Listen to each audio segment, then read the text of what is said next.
Hello, all. Good morning, good afternoon, good evening, whenever you're listening to this podcast, and welcome to our season finale. We are on the last episode of season 1. I'm so excited to be here with you. And don't mind me if I'm a little bit sleepy today because I'm trying to give up caffeine and I'm on decaf coffee. Which is a trip on its own. I don't know if it was the best idea to start this caffeine weaning off as quickly as I am weaning off, but I don't know. I'm just determined to do it. So I'm on decaf coffee. So I apologize if I'm not my usual hyper self today, but I'm told that once the caffeine addiction passes, you come back to your normal self. So wish me luck with this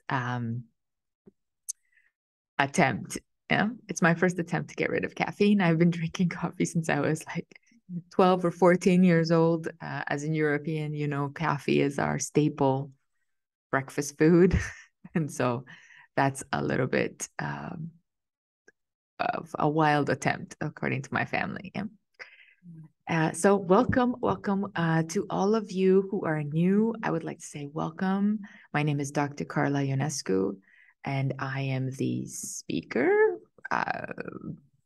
author, director, whatever you want to call it, of the Goddess Project podcast. And this season, the last 20 episodes, are my first time ever doing a podcast.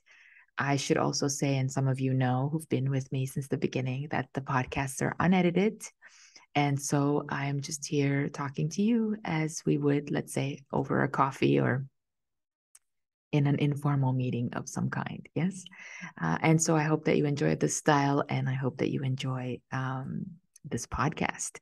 My goal for this podcast actually it started off as a place where I can talk about things that students and I would start talking about in class, but then we just wouldn't have enough time to go through some of that material. And so I always felt like there was things that I was either repeating a lot or that I wanted people to know, that I wanted to talk about, that I wanted to explore and reveal. And there are still so many things. And so season 2 is going to be, I think, even more of a blast than season 1 was. I have a whole list and I'm going to take some time off because I want to do a couple other things. But I will hold like a Twitter vote and an Instagram vote to see sort of what do you guys want to hear as topics, because I have a huge list. And so I'm very excited for season 2. But it really started as just a place for me to talk about things that I find interesting and that hopefully you find interesting. And also actually a new take on the myths that have been passed down to us, particularly Greco-Roman myths, because that's my area of expertise. That's where I have my dissertation in, but numerous other myths that also fall into my research. So there's a lot of Egyptian lore in my research. There's a lot of Celtic lore in my research. There's sometimes some indigenous connections, although not so much lore in my research. And so I would say, yes, mostly European and North African sort of mythology that influences my research, because I do research on the goddess Artemis and I study her Greek representation, her Ephesian, Middle Eastern representation, and her, for example, Italian, Sicilian, North African representation. So there's lots of places for Artemis to have where Artemis ruled. And those places, in order to study her lore, of course, I have to do some of the background research to answer the question of how did she get here? You know, where did she come from in this geographical space?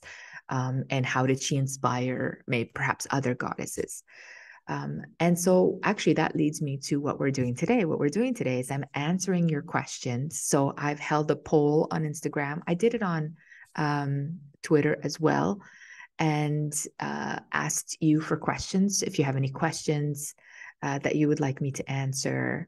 And you did. You had questions that you wanted me to answer, and so this episode, I'm going to pull up the questions that you've sent me. Some of them are about Artemis, some of them are about goddess worship, and some of them are a bit about my work, and about how that influences sort of women's perspectives and women's goals as a spirituality, women's spiritual goals, but perhaps even life goals and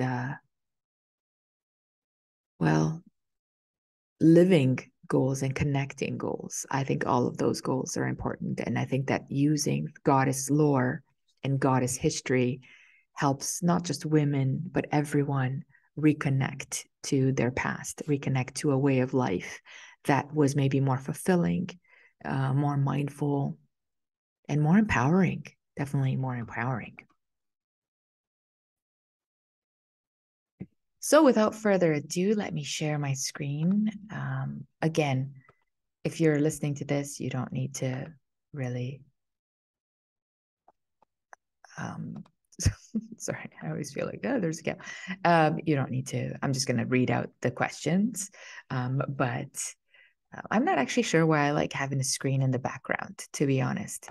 I think it's just maybe also entertainment as well. So, actually, for those of you who joined us late or the podcast late, I wanted to actually show you a copy of my book, She Who Hunts. Speaking of my research, you can get this book at Amazon or anywhere else where you get your books. And if you want a book signed, you can get it on the Artemis Research Center website. I'll put that in the link below. And I will sign it for you, and you can have your book signed if you're into Artemis or know somebody who's into Artemis. I have a few left. I think I have maybe like 10 left. And so if you want a book signed, maybe for someone that you know is totally into Artemis, like for Christmas or for a gift or whatever coming up, please do so on the website. I'll put the link in there before I run out of the ones that I have in my own hand. But other than that, if you just want a book and you're interested in Artemis, the Greek Artemis in this case, you can purchase this book anywhere online where you buy your books. So let's begin with questions. Yes, I'm very, very super excited. And I get this question a lot. This first question is, when were you first introduced to Artemis? I remember being in the Louvre and being in awe. And I think that this question is so powerful because many of us come to the goddess because we've had a moment with her. And I should say that I believe, that is my personal belief, that the goddess is one as a creator, as an energy source, as a universe, like as a universal force, and that the goddesses or versions that we pray to or that we connect with are representations that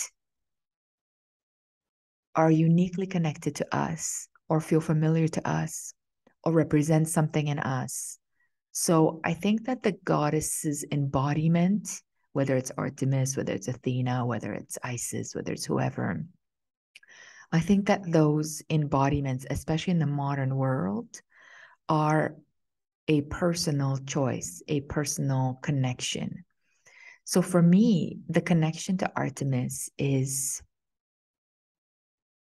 so deep and constant.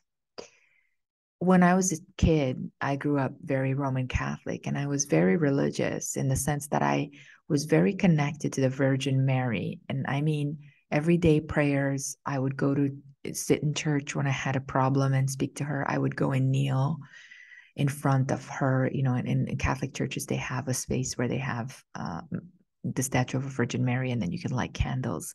I would light candles to her. I was very connected to her. And as a child, I thought it was something to do with her as mothering Jesus. And there was sort of this feminine mothering connection. And I guess to some degree that was true. But as I grew older, the connection remained. And then I went to university where I started doing one of my degrees in religious studies. I have a few bachelor degrees because I couldn't really decide on what to do with my life. And here I am with ancient history. And one of my degrees is in religious studies and women's studies. And I really wanted to look at Christianity and Judaism, to look at sort of where did the concept of the Virgin Mary come from, and learn more about her historically speaking. And ironically, and perhaps fortunately and unfortunately, or what my parents would call a bad blessing, um, in studying the history of Christianity and the history of Virgin Mary, my religious attachment, my religious belief was tested, and that the history of Christianity is complicated, and the history of the Virgin Mary is even more so complicated. And if you're looking for historical facts to back up the story of the Virgin Mary, you're not going to find any. So that really shook me for many years. I spent, a good 4 years getting my religious studies degrees. I studied other religions. I studied more Christianity, etc. It really shook me, though. It shook my belief. It shook me out of Christianity, although I couldn't find anywhere else where I fit in. I studied other religions and I couldn't find anywhere else where I fit in. And to make a long story short, because I spent many years as an undergraduate student, I came across the Virgin Mary. I came across Artemis as I was processing the Virgin Mary. So as I was trying to trace her back, I kept bumping into Artemis, whether it was Artemis of Ephesus, whether it was Artemis in Minoan period, whether it was Artemis in Italy. I just kept bumping into her. And I don't know when the connection was made, but it was as I began studying Artemis that she started showing up for me everywhere. Yeah. So then I noticed her, of course, in every museum I went. I also noticed that people weren't talking about her in popular culture the way that I was collecting research. So I began collecting research, and actually my master's dissertation was on the connection between Artemis and the Virgin Mary. That was sort of a short paper that would later become a much longer dissertation. And so when I did that master degree, I realized the connection between Artemis and the Virgin Mary is undeniable. And so I went in to do my PhD for exactly this connection. And in fact, my PhD is sort of half about Artemis and half about the Virgin Mary. And in this new book that I'm writing, Artemis of Ephesus, I haven't decided yet if I just want to concentrate on the Artemis part of Ephesus, or if I want to also add in that connection to Mary, or do that separately. Anyways, that's sort of a consideration for a later date. But as I began to find Artemis, as I began to write her work, as I began to really realize how underrated she is as a goddess, she started showing up for me. She started showing up everywhere I went. If I traveled somewhere, I would bump into an unexpected statue. If I, just went anywhere, I would bump into a painting. And so I started to feel a call to explore her worship and to share that. And so that's really the beginning. And from then on, it really the bond between me and this goddess became succinct in the sense that it was both intellectual, because I was, as a historian, I was researching her rituals, her festivals, etc. And I was really and I continued to try to sort of open up and crack open all of the stories that people have not yet told about her. And then as an individual, from a heart perspective, I don't know. I just became attached to her in a way that is unexplainable. Not as a mother to a child in the way that I was attached to the Virgin Mary, in which I always thought of her as, I always call her mother. But with Artemis, I feel like perhaps like a sister slash embodiment of the divine. I don't know how to explain it. Perhaps it's with age too, because as I grew older, I became a mother figure myself, and so that's another layer. But there's something empowering about Artemis for me. There's something like, it feels something like stepping into her shoes, stepping into her aura, her allowing me to use that power, that strength in order to continue the work that I do, in order to continue being of service to her and to other women and people, men and women, who are interested in learning more about her. And so that there is an embodiment there that she allows for me. And I'm not sure that I'm putting that into words clearly, but there's space, she gives me space. There's an equality there. And I find that really powerful. And perhaps that's something that I need right now at my age. And so, yeah, I hope that kind of answers your question. Sorry if that was a really long way to answer your question. Sometimes I tend to go the long way around to answer anything.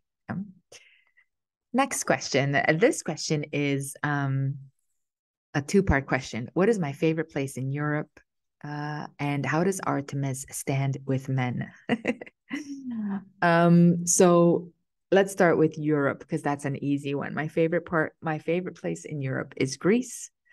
My favorite place in Greece is Crete.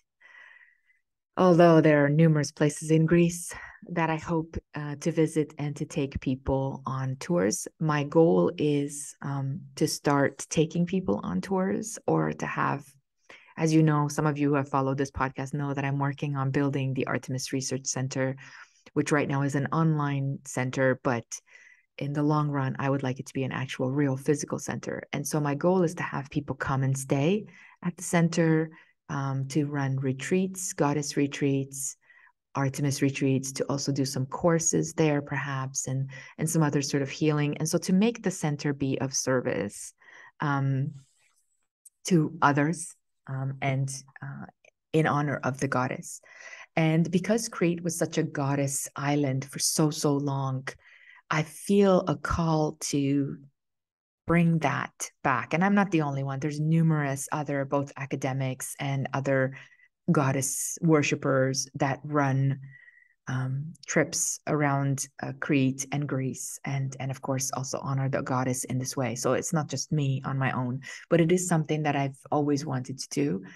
And it's something that I'm now beginning to work on, like a real life goal. As before it was sort of a dream, now it's becoming a real life goal. So that's my favorite place in Europe. And many places of Greece are really wonderful as well.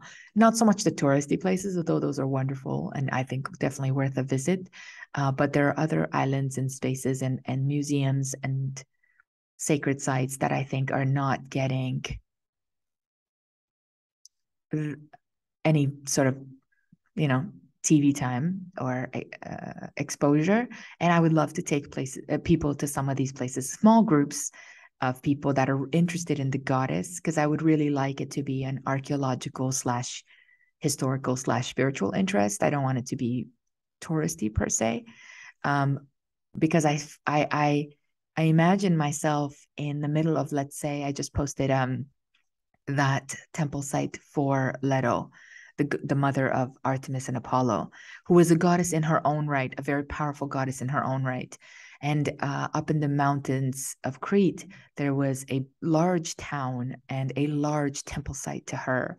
And people don't usually go there. And I would really love to take people there, and also do like a little bit of a, just like a, like how guides talk, a little bit of a lecture, a little bit of a talk while we're walking around that space. There are also caves in Greece and in Crete that I would love to take people, again, a small group of people, where we can do a performance of the rituals that were performed there. I think that would be really fascinating. And also, I think it would be empowering to participate in a ritual of old. And then there are places that are just interesting to visit, that are not often visited. and interesting to just sort of hang out for a while, take a break, feel the energy of the space. And that's not only in Greece, that's in many places. And so I think that it's, and in May, for example, I'm going to Turkey for 3 weeks with a friend of mine who is running a wonderful trip. I'll post the deets on my social media. So I'm sort of the lecturer guide, but he will be planning and running the entire trip. And so we're doing a slow goddess trip in the sense that we're taking our time staying in a place and talking about it, and just maybe taking a day to reflect and think about it and write and have a drink and, and so I really love this idea of slow touring, instead of like constantly go, go, go, go, go. Um, I like the idea of just sitting in a space for a day or a time and enjoying that space. So, but one of my favorite places is Crete in Greece. How does Artemis stand with men? That's a good question too. Artemis is not a fan of men, to put it shortly. Artemis is a goddess that is, I mean, we call her virginal, but by virginal, I think it's less about her sex or her sexual exploits, but more about the fact that she remains single, unmarried, and has her own autonomy because she has numerous nymphs. And I was talking to someone recently about the possibility that,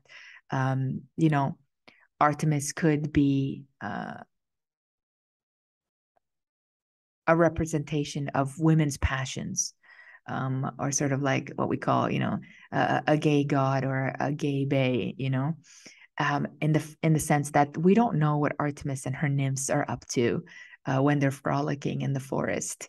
And there'd be no reason why her and her nymphs would not engage in some type of love affair should they decide to. And this may also explain why Artemis is so aggressively jealous and possessive of her nymphs and followers. Um, if her nymphs, and this is famous, if her nymphs are either taken by men or seduced by men or fall in love with men, Artemis's punishment is swift, angry, violent, usually deadly. And so there is a lot of aggression and possessiveness, even with Iphigenia, for example.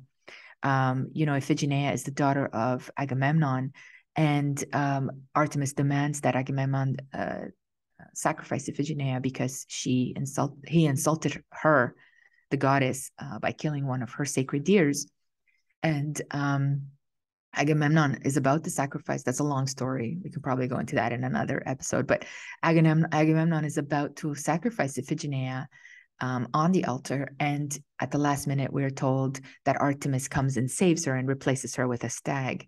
And then Iphigenia becomes a consort of sorts to Artemis. She's actually a very important semi-goddess, demigod. It's unclear because she becomes immortal, right? But she, in some places, takes the place of Artemis, and is worshipped on her own right as sort of a divinity, a semi-divinity. And I always think of that as sort of Artemis's almost love relationship with Iphigenia. There's a lot of overlap between Artemis and Iphigenia. There's a lot of depth to that relationship. And so I like to call Iphigenia her consort, but there are other nymphs also of Artemis that have interesting, numerous nymphs actually. I am thinking of doing this thing called Artemis Talks. I think I've talked about it in a previous episode. And now that I'm saying that to you guys, I would really like to do, perhaps I might do the nymphs of Artemis, because I can think of at least 10 off the top of my head that are named, that have their own stories, and that have a relationship with Artemis. I mean, it looks like it's a friend relationship or certainly an honor relationship, but it's a very intense relationship. So actually, now that I think of it, I think I might do some of that. I might talk about her nymphs and those relationships with her nymphs. Artemis can be quite harsh. So if she's that way with women, you can imagine how she is with men. She is not a fan of men coming into her space without consent. She often kills them for that. We know the story of Actaeon when he accidentally spied on her and she turned him into a stag and had his own dogs tear him to pieces. There are numerous men that Artemis slays or punishes or turns into bears or deer or whatever in order because they were sneaking up on her, because they were looking at her without her permission, because they seduced one of her nymphs. So I would say that Artemis and Apollo, like in that way, that relationship is one of her best relationships. I say that in quotation marks. She partners with her brother quite well. They often are either saving or killing people together. So there's a partnership there. I would say with her father, she is quite close and brave and abrupt, and he gives her whatever she wants. So I think with her father and her brother, those are probably the two relationships that are strong for her with men. That being said, there are a lot of men that build temples to Artemis. So Artemis is not opposed to men worshiping her. In fact, there are many men who have a vision of her asking them to build a temple for her. And so, and there are many instances in which the temples that are built to her are built by men. Now, I don't know if that is just patriarchal writing in the sense that men are writing these stories and they could only imagine men building temples. And so they're like, of course, a man was inspired to build a temple. Like, how could a woman build a temple? I don't know. There are stories that the Amazons, for example, did establish a temple or two or more to Artemis. And so there are instances where women are building temples, but there are lots of stories of men having a vision or Artemis speaking to them and saying, you have to build me a temple.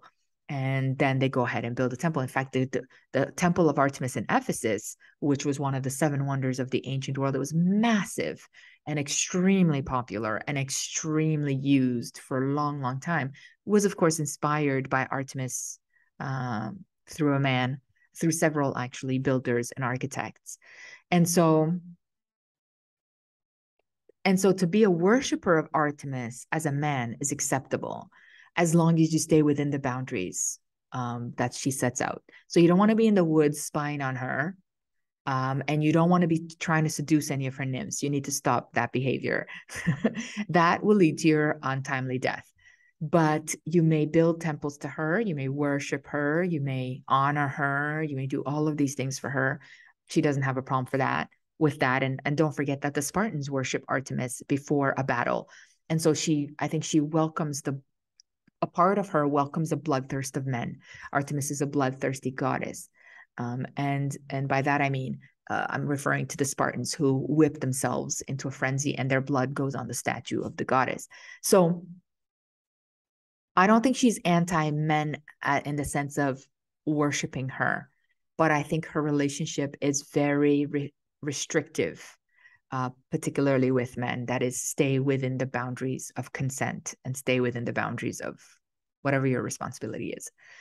With women, I feel like she may be a little bit warmer because she assists in childbirth, because she has so many consorts / nymphs, because she's, the savior of women, but she also kills a lot of women. I mean, she kills Niobe, not Niobe, but she kills all of her daughters and sons. She punishes women. She turns them into trees again or bears. So she's a tough goddess to commit to.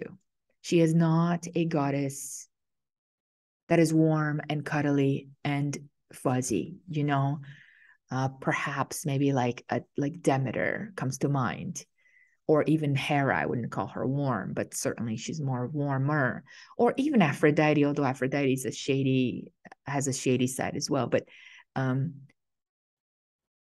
Artemis is a tough goddess. Her love is all embracing, but in order to earn that love, you gotta be strong, and you have to be in service to her. Yeah. So hopefully that answers your question. Let's move on to the next question. And I think this kind of actually I've already answered a bit. Are Artemis's hunters allowed to have male friends, relationships with physical touch based on respect? So actually, I think that this question is very much answered. I think I've answered it. Are they allowed to have relationships? I would say, in short, actually, I would add that the nymphs that follow Artemis are not allowed to have relationships with men. No. Nor are they allowed to give birth to children or anything like that.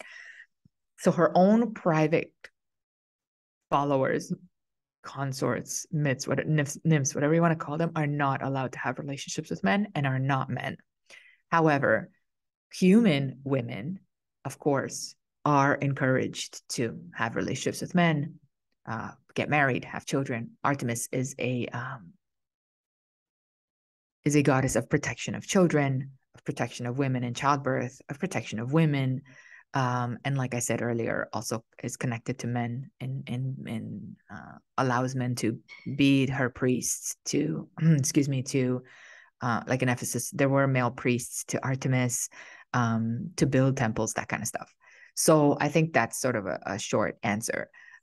So as humans, you're allowed to live lives however you see fit and have sexual experiences or whatever experiences you want to have. But her private consorts, her private nymphs, her private the 20, 30, let's say, nymphs that are with her always, no, they are not allowed to have any physical contact with men. Do they have contact with each other? That's unsupported, so we don't know. She certainly never seems to be upset about that. So they may be allowed to have, like I said, love affairs with each other or love affairs with Artemis. We're unclear. There's no data about that. But there's certainly never a moment where Artemis is angry at them for consorting with each other. So that's kind of open. But they are not allowed to have relationships neither with gods, other gods, nor with men. And I wouldn't say she has male friends. Artemis has no male friends, I would say. Male worshippers, but not male friends. Yeah, other than her brother, but that's a different story. Next, what was the original god that Artemis replaced when the pantheon was created? And who replaced her in the succeeding religion of Christianity? And finally, who is our modern day Artemis in our modern spiritual cultural context? This is a fantastic question, by the way. And it is one that is slightly complicated. Okay, let's take the first part. What was the original god that Artemis replaced when the pantheon was created? I would say Artemis did not replace anyone when the pantheon was created. She was already in place. However, I would say that Artemis was already in the area of what we call modern Greece or the Mediterranean, was already a goddess worshipped as the mistress of animals before the Greek civilization or Greek Senate or Greek pantheon or Greek anything was built or arrived in this area. And so Artemis is a archaic goddess. Some scholars believe that, and that includes myself, that she was already in this area worshipped as a mistress of God, a mistress of animals, or just as a mistress for thousands of years, perhaps 2 to 3 to 5,000 years before the Greeks established their pantheon. Yeah. Oh, sorry, you said pantheon. That's right. I'm sorry. And so what happens is when the Greeks, and I'm saying that in quotation marks, arrive in this area, and I'm generalizing, they already find her there. And because she has such a long tradition, and this is for many of the goddesses in the pantheon, it is the same for Hera, it is the same for Demeter, it is the same for Aphrodite, it is the same for all of them. The goddesses were already there. Same for Hecate. They were already there and they were worshipped in different facets or different embodiments, let's say, or sometimes one embodiment that then the Greeks split into others. So, for example, often people say that Artemis and Hecate overlap. Yes. And so does Selene. Yes. and others. And so like Britomartis and Elithea, other goddesses that later became minor goddesses, but that were strong goddesses within the region. And so what the Greeks did when they arrived is they kind of looked around and they picked whatever goddesses they thought were the most powerful or the most popular, and they placed those in their pantheon. And Artemis survived, and Athena survived, and Hera survived, and so that's really great. But they were already there, and they were there for thousands of years. They were there before writing. And we know that through a lot of what we found, especially the female figurines, some of the art, and some of the other artifacts that we found, particularly in the area of Greece and like I said, Crete before, which is part of Greece today. And so we know that the Minoans and the Mycenaeans worshipped goddesses, particularly this goddess of animals. And we know that she was all over like Anatolia, the Middle East. So this goddess that Artemis later sort of almost kind of sucks up into a vacuum and becomes the singular divinity, was a goddess that was widespread. And sometimes she was referred to as the goddess of the mountains, or the god. Anytime that you have a goddess of the wilderness or a goddess of forests or animals or whatever, you can be sure that eventually she became Artemis. And so in a way, Artemis, like I think that's why for me, whenever I see her in this representation of just the huntress with the dog and the archery symbolism, whatever, the bow and arrows, I find that to be so limiting, so limiting, because that, and I call that the Greek Artemis, because that really is the Greek how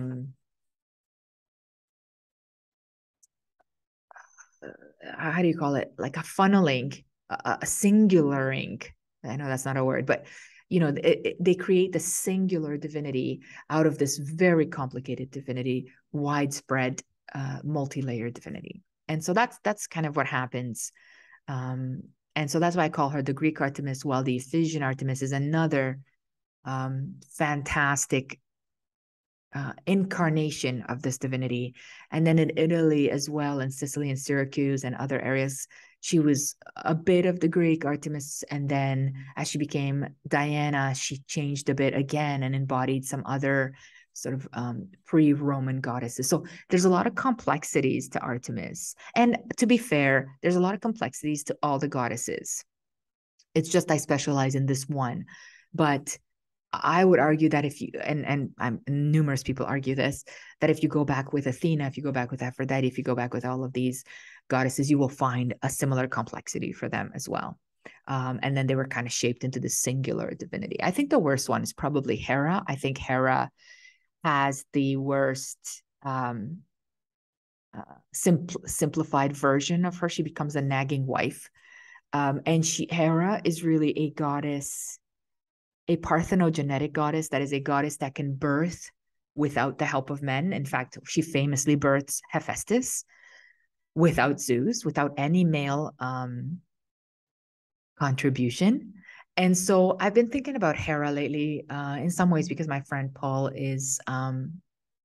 has mentioned her and we've talked about her, but also because I'm reading Marguerite Rigoglioso's book again on the divine birth, goddesses and divine birth, and she does a whole thing on Hera and how Hera actually gives birth to several children without the help of any male, without the contribution of any male.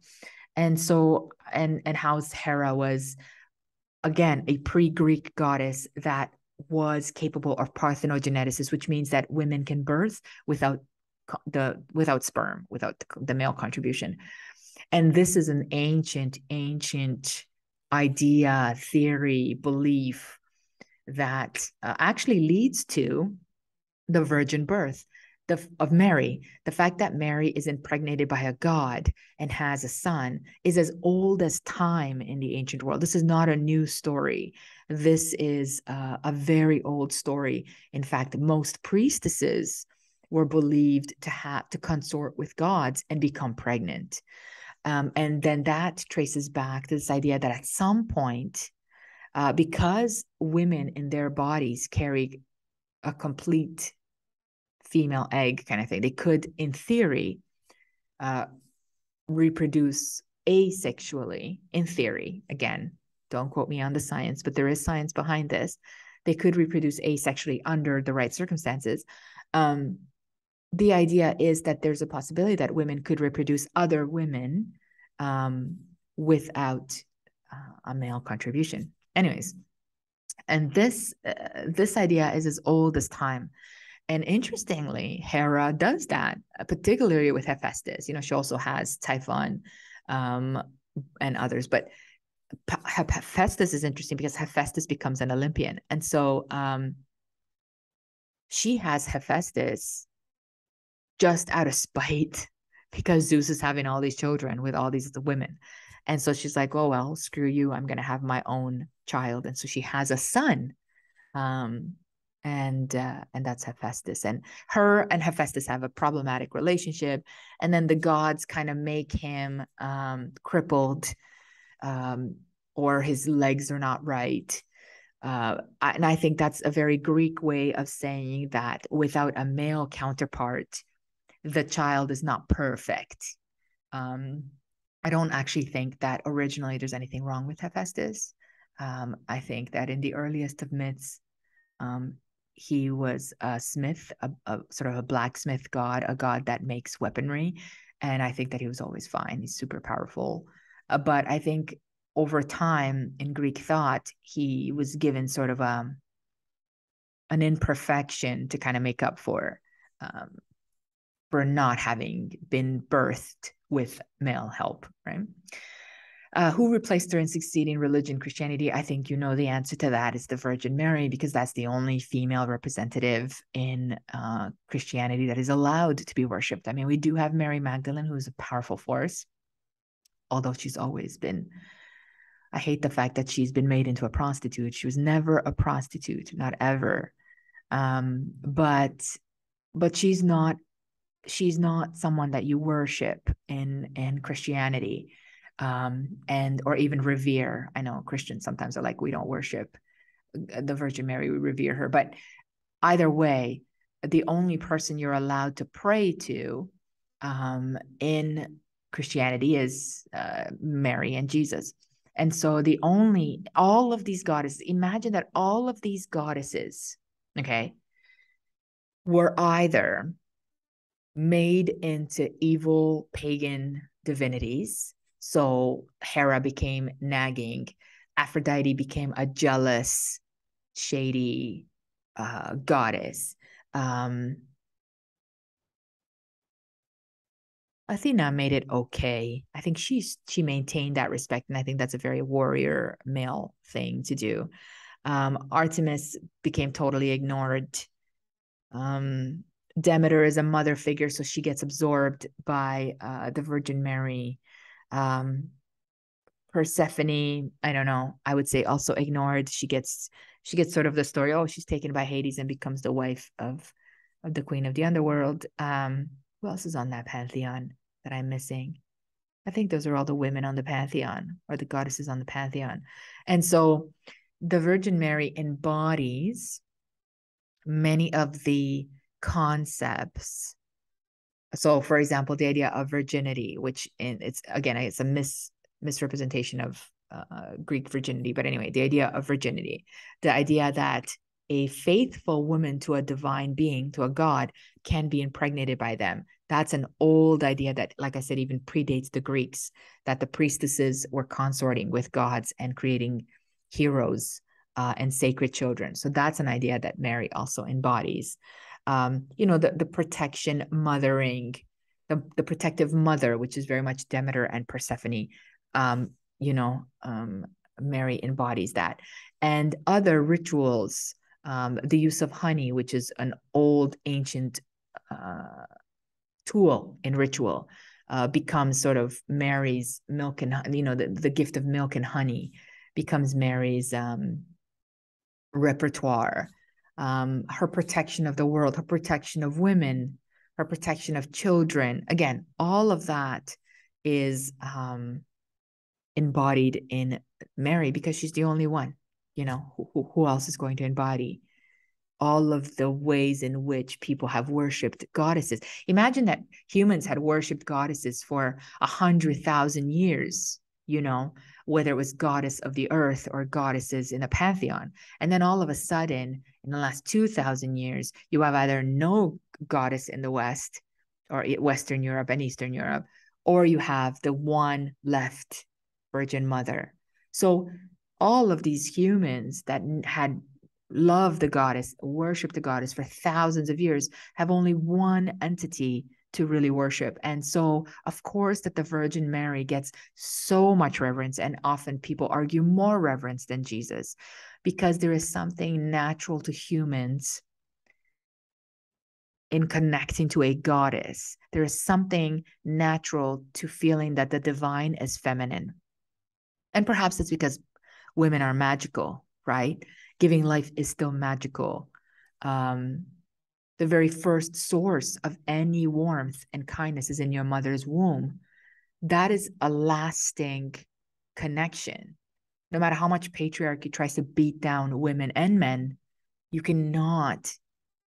There's something instinctual in us of a connection to our mothers, good and bad mothers, because some of us have bad mothers and we're still like carrying that mother wound, and some of us have fantastic mothers and we're very blessed with that. And so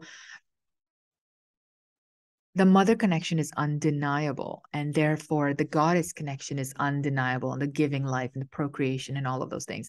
And so all of these aspects have been put into this one entity, which is the Virgin Mary. In Christianity. I would say in Judaism, there really isn't very much of that at all as a representation. There's female heroes and there's a couple of prophetesses that are gaining attention or have gained attention. In Islam, I would say similarly, there's no real female divinity, although again, there are heroes or heroines or women of influence. So within Christianity, in a way, I'd say that we, as a person who was raised Christian, was a bit lucky to have at least one female divinity left. Now, as an adult, of course, I can choose my own spirituality and I can dig back and find my connection to that divine. But as a child, I was glad to have at least one connection that was allowed or permitted.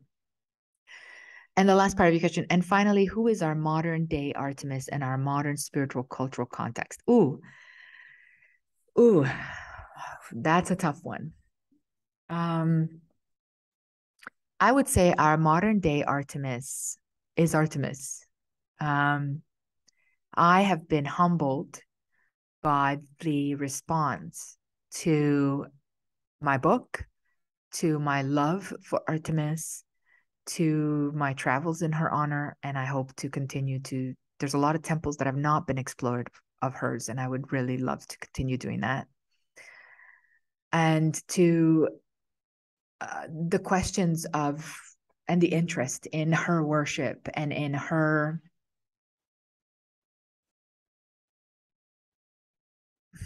divine powers, men and women have come and commented and contacted me and bought the book and read the book, and I really enjoy speaking to all of you and your interest in Artemis. So I would actually say that the modern popular culture is Artemis. I think that for a long time, the goddesses that sort of were most popularly or most famous, let's say in Hollywood, are Athena, Medusa, Isis.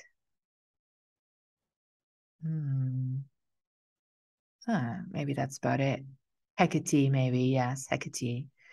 And so I think for a long time we had those sort of limited divinities. I mean, they're fine, but we had sort of a handful. I think people have always but imagine this: when I began working on my thesis, my dissertation, and I would talk to people about Artemis, they'd be like, "What you're working on?" I'd be like, "Artemis." They'd be like, "Who?" So imagine a time when people didn't really even know who she was. Often they knew her by Diana, and I think that's because of Princess Diana, to be honest, where people would Google Princess Diana and something about Diana Artemis would come up. But people did not know Artemis as widely as they do now. And so now when I say Artemis, people are like, oh, that's so cool. Yes, I'm totally interested in that goddess.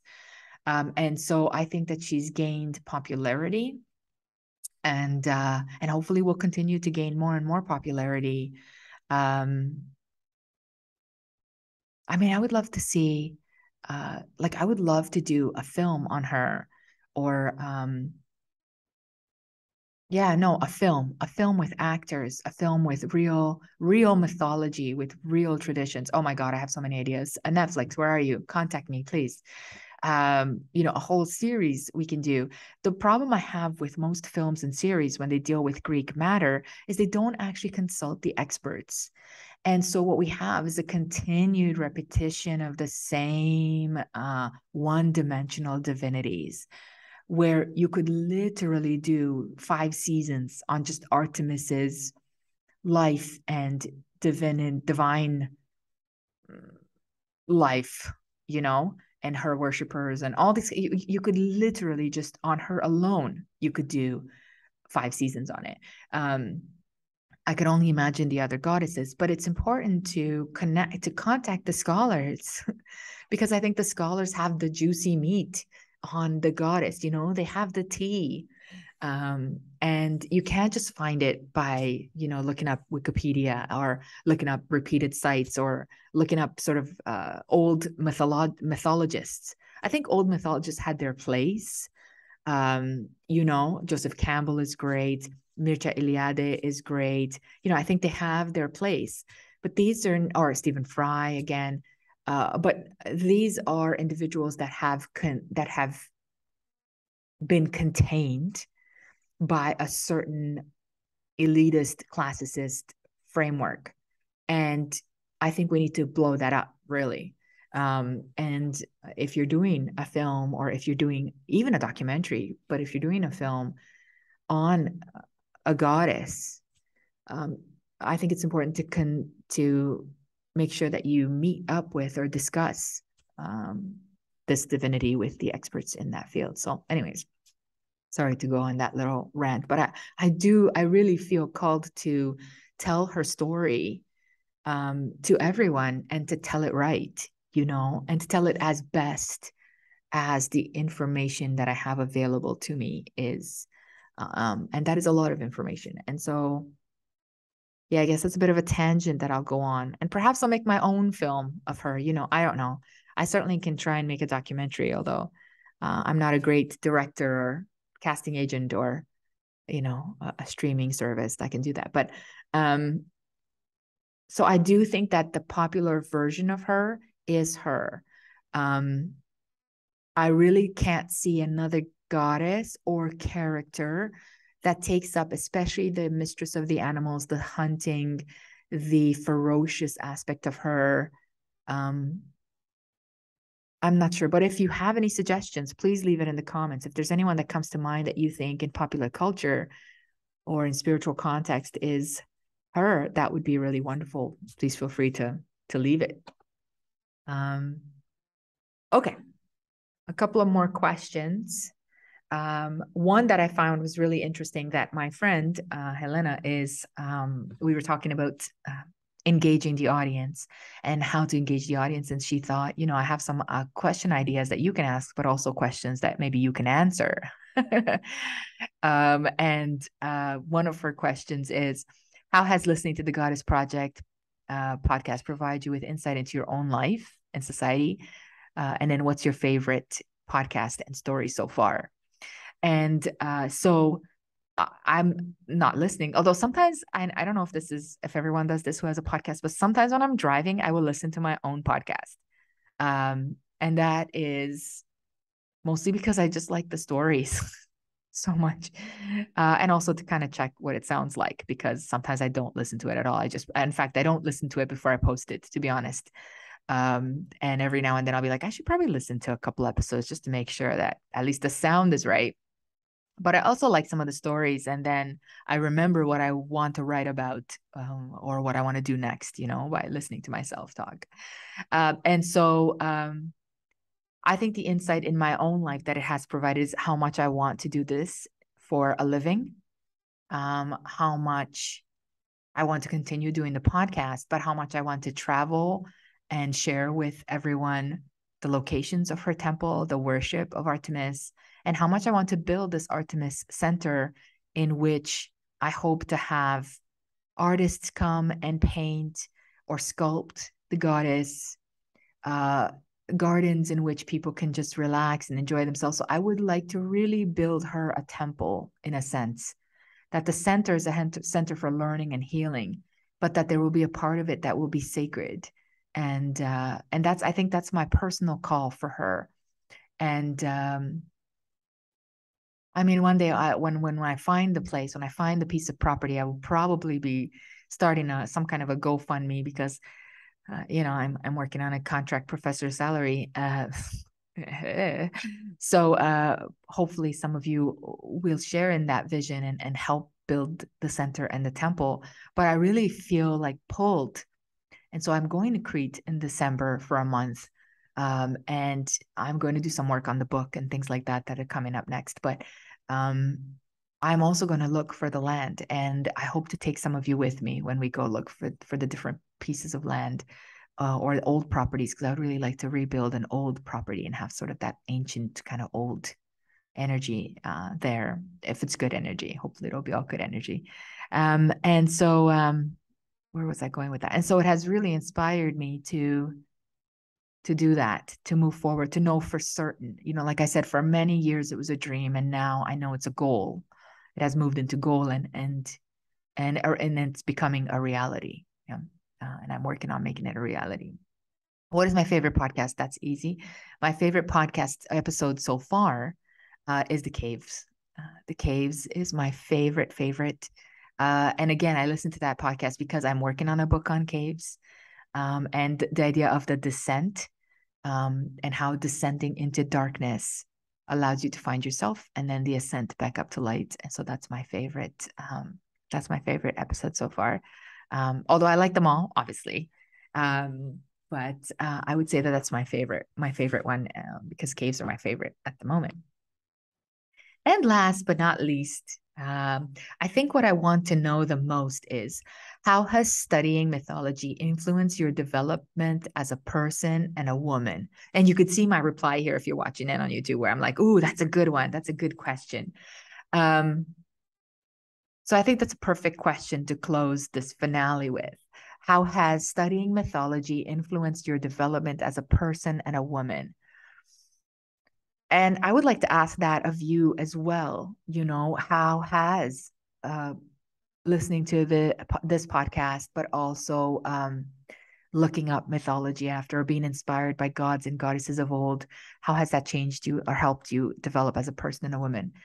For me, it has made me a living. So that's first, I guess, although that's not technically first, but that's sort of the most basic. So it has allowed me to pay my bills while researching and teaching this subject, which I'm very passionate about. In doing that, it has become central to my life. We tend to make our jobs kind of central to our lives, which is not a great thing. But in my case, it has allowed me to be constantly in the juice, of mythology, or like I say to my students, in the soup. We're all in the soup of mythology together. So it has allowed me to stay in this field, soup, all the time. And so every year, every term, it never fails that whatever I'm teaching, even if I'm teaching conflict in culture, or I'm teaching just world religions, so not so much mythology, or I'm teaching, even I teach some writing courses that are sort of creative writing courses. And we do poetry, or we do a piece of creative writing. Even then, she comes up, or the mythology comes up, or the goddess comes up. And so I am constantly within this field. And so it has helped me learn that mythology is actually a living thing. Mythology is not something that just people did in the old days. Mythology is something we live with every single day. Everything we do, everything we think about, everything we believe can be traced back to a myth. Everything, everything. I challenge you to give me things in the comments and I will trace it back to a myth. Everything we think about, good or bad, everything we think about men or women, everything we think about childhood, everything we think about gods, everything we think about, tradition, ritual, superstition, everything we practice, every single thing we do is mythology. We don't know it's mythology, and we don't think of it like that on the day. But because I'm forced to do it and to use it as examples over and over and over, and to use examples from my own life over and over, I realize how much we are living mythology. And this is why it's so important that we know the primary mythology, because sometimes I think we're living patriarchal, Christian, Western mythology. So that is myths that have been edited, watered down, singled or simplified, right? Down to basics. And so we go, oh yeah, well, we know the story. I know the story, like Medusa. I know the story of Medusa, or I know the story of Persephone. She gets taken by Hades, whatever. So what I've realized is that it's important that we go back to source, or to primary source, and that we read, or at least have someone, in the case, that's my service to the world and to you, is have someone go back and do that, and then present it and share it, so that we understand that the stories are much more complex and had much more deeper meaning than what we've been led to believe. And that's why it continually connects to us. And that leads me to how it helps me develop as a woman, because as a woman, it is mythology that explains the way I feel about certain things today, the way that women react in certain ways, the way that women think in certain ways, the way that women feel connected, the way that women have intuition, the way that women are creative, everything about womanhood and manhood, although that's for men to decide, but everything about womanhood for me can be traced to the goddess, and can be traced to goddess worship pre-patriarchy. And that has empowered me, because I now understand why I am who I am, why I have these feelings, why I have these intuitions, why I have these spiritual connections that the church was not enough, did not explain enough for me. It was not enough for me. It was great. I was not harmed by the church in any way, other than some guilting and things like that. But aren't we all? But it just was not home to me. You know what I mean? It was not it. It was not enough. It was not enough. It felt like someone else's stories. The divine that I felt through Mary was, though. And so that connection to the feminine divinity is something that has been with me since, birth, let's say. And so when I began researching the goddess from a spiritually perspective, not just an intellectual perspective, I found that feeling again that I had for Mary as a child, that coming home feeling, that I know this. I've been here before. I've done this. This is very familiar to me. And so then that has allowed me to have more confidence in myself, have more confidence in the divine, trust the universe, trust the goddess, but really trust myself, trust my intuition, more and more. And so it has been irreplaceable. And I hope to make it irreplaceable for all of you. I hope that you find something in these episodes that is not just historical data, that it sort of connects, it feels familiar to you. I hope that you hear something or see something, an artifact or something, and you go, I know this. This is familiar to me. This explains something to me. So I really hope that that's something you're getting out of it. And if you're just enjoying it for the history, of course, There's nothing wrong with that. But my goal in giving you the history is giving you evidence because I am a historian. But the other aspects, the interpretation aspect, the sharing aspect, the sharing my life and my life story with you is in hoping that you can see how that connects for me and in hoping that that connects for you in some way. It doesn't have to be the same way, but in some way.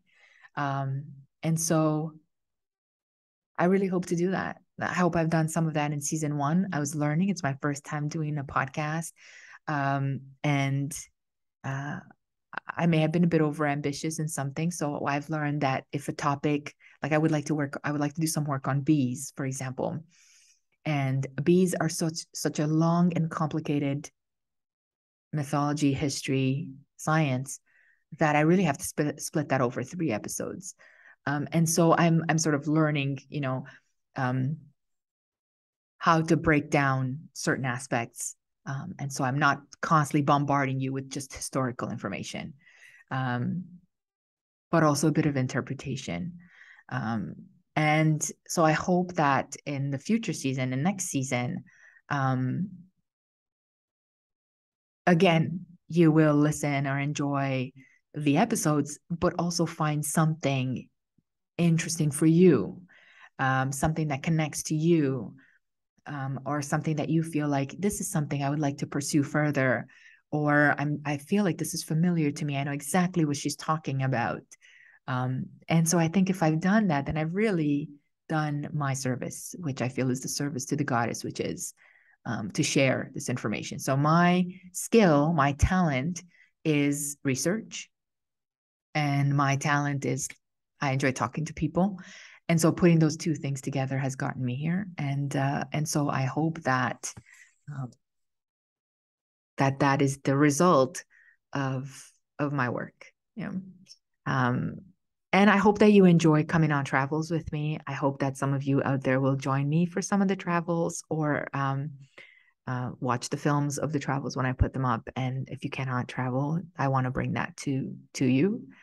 And I hope that one day, very soon, very, very soon, once we are building or we have built the Artemis Center, you will join me there for a live lecture or discussion on the goddess and on Artemis. So, with that being said, this is the end of season 1. We've come to the end of this finale podcast. Thank you so, so, so much for listening to me. Thank you so much for following and subscribing to me. Thank you so much for DMing me your questions or comments on YouTube or on social media. I cannot tell you how much that keeps me focused, you know? Your engagement keeps me passionate.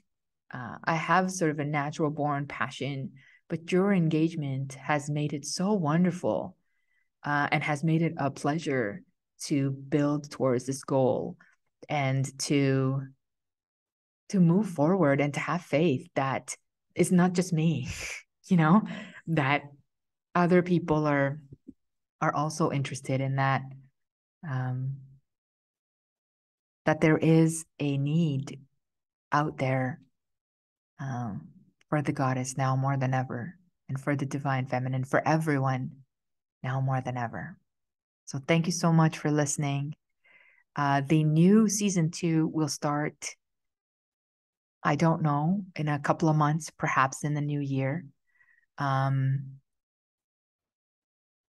will be doing some short Artemis talks, short, about 6 to 10 minutes, that I will post on YouTube and on other social media, just so that we keep in touch before season 2 begins, where I'm going to talk about just different Artemis things or goddess things, just for short. Like I said, maybe pick a nymph here and there and do things. So just to kind of keep us together.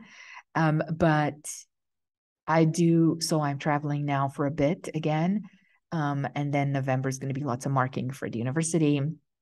And I am working on a course that I would like, an online course that I would like to post on goddesses, that I would like to share with you guys, that takes a lot of work. because I have to do some lectures and discussions and some quizzes. Anyways, so if you want to learn about the goddess or goddesses, keep an eye out for that, as I'm going to make that course available hopefully in November. And I'm working on a couple of other things, creative things. And then when I'm in Crete, I'm going to try and finish the book. I have, like I said, 2 books half finished, so I need to really finish one at least. So there's a lot of things that I have in the works. I am a little bit of an overambitious Capricorn. But then we will come back to season 2. I have a list for season 2. I'll post it on social media so we can all kind of take votes of what you want me to start with first, what you think is most interesting, those kinds of things. So I'll start probably that hype for season 2 in January, and we'll come back to the episodes. Another 20 episodes for season 2. So that's sort of my future plan goal. Again, stay tuned either here or on social media, because I will post if I do find a piece of property, or obviously I'll post my travels and the different museums and temples I'm going to, because I love to share that with everyone. I solo travel, so you guys are literally all the people that I talk to when I'm talking to my camera, because I'm going everywhere by myself. And so it gives me the sense that someone out there is listening to me. And so I will be sharing that on here with you all, or on social media. And so I look forward to the next few months of some additional creative work, and then returning to season 2. So thank you so much for listening. If you know anyone that would enjoy this podcast or would enjoy any of the episodes, please feel free to share them with them. If you're running a class on anything, I know there was someone who was running a class or a lecture on Persephone, and I had said, please feel free to share with your students the Persephone podcast or any other episodes that you think might be relevant. I would love to also hear from anyone, any of their feedback as well. So thank you so much for joining me. I hope you have the best weekend. If you're Canadian, I hope you have a great Thanksgiving weekend. And I will see you all next season. Bye all. Have a great, great day.